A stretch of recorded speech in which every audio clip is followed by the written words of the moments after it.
विश्व के कोने कोने में यूट्यूब के माध्यम से हमसे गुरु मंत्र लेकर वैदिक परंपरा में आगे बढ़ने वाले मेरे प्रिय शिष्यों, सज्जन और सन्नारियों, आज की कथा में हम आपको सुनाएंगे कि भोग से वासना बढ़ती है। तो कहते हैं भोग रोग का मूल है, भोग रोग का मूल है, रोग मृत्यु की खान, मृत्यु एक दिन आएगी, बात सुमन की मान।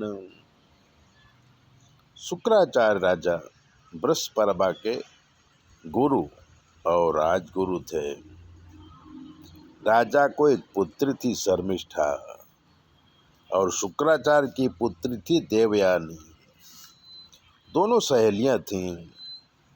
शर्मिष्ठा राजकुमारी थी, बहुत सुंदर थी और उस सुंदरता का उसे बहुत अभिमान भी था। राजकुमारी थी तो अकड़न भी बहुत थी।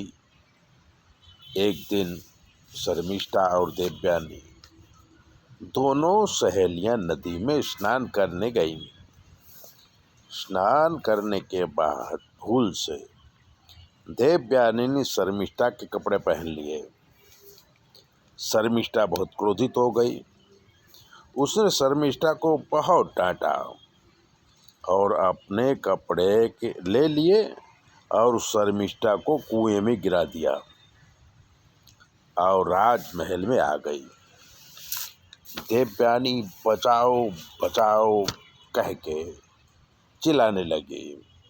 तभी वहाँ से ययाति राजा निकले। उन्होंने देवयानी को कुएं से निकाल लिया। देवयानी राजा पर मोहित हो गई, अपना परिचय दिया और राजा ययाति से याचना किया कि आप मेरे साथ शादी कर लो। राजा मान गए। देवयानी के साथ राजकुमारी शर्मिष्ठा ने गलत किया है, ये सोचकर शुक्राचार्य बृहस्पति का राज छोड़कर जाने को तैयार हो गए। राजा बृहस्पति उन्हें मनाने आए, क्या आप राज छोड़कर मत जाओ। शुक्राचार्य बोले कि मेरी बेटी खुश हो, ऐसा आप कोई उपाय करो। राजा बृहस्पति ने देवयानी से पूछा क्या चाहती हो। देवयानी बोले कि मेरी जहाँ शादी हो वहाँ पर शर्मिष्ठा मेरी दासी बन करके आए। राजा बृहस्पति मजबूर थे। देवयानी की बात उन्हें माननी पड़ी। शर्मिष्ठा देवयानी की दासी बनकर ययाति राजा के यहाँ आई। शुक्राचार्य ने राजा से कहा कि शर्मिष्ठा सुंदर है, जवान है, इसलिए शर्मिष्ठा के साथ आप विलास सुख नहीं लेंगे। ययाति ने वचन दिया, लेकिन राजमहल में आते ही शुक्राचार्य को दिया हुआ वचन भूल गए और शर्मिष्ठा के साथ छुप छुप के प्रेम करने लगे। शर्मिष्ठा गर्भवती हुई तो देवयानी को पता चला। उसने अपने पिता को राजा की शिकायत किया। शुक्राचार्य ने राजा की जवानी छीन ली, उसे व्रत बना दिया। राजा बृहस्पति व्रत हो गए, पर मन से काम वासना गई नहीं। वो शुक्राचार्य की शरण में आए और जवानी वापस लाने का उपाय पूछा।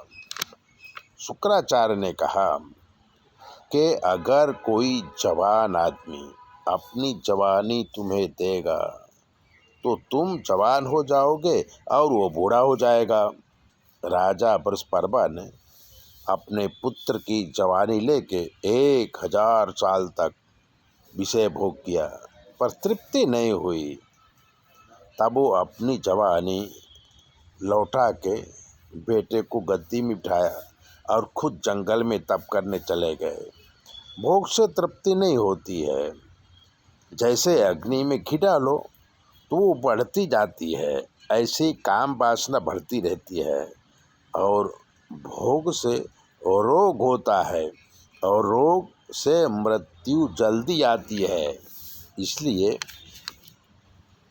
भोग वासना का त्याग करो और आनंद से जियो। ऐसी ही बातें जानने के लिए चैनल को सब्सक्राइबर करो, लाइक करो। अगर आपके जीवन में कोई कष्ट है तो 9825200108 पर फ़ोन करो। आपकी कोई भी प्रॉब्लम हो हम दूर करेंगे। सारे ग्रहों की बात करेंगे। हमें सुनाई नहीं देता, इसलिए जवाब हमारी बेटी देगी। चैनल सब्सक्राइबर जरूर करें। जय भोले।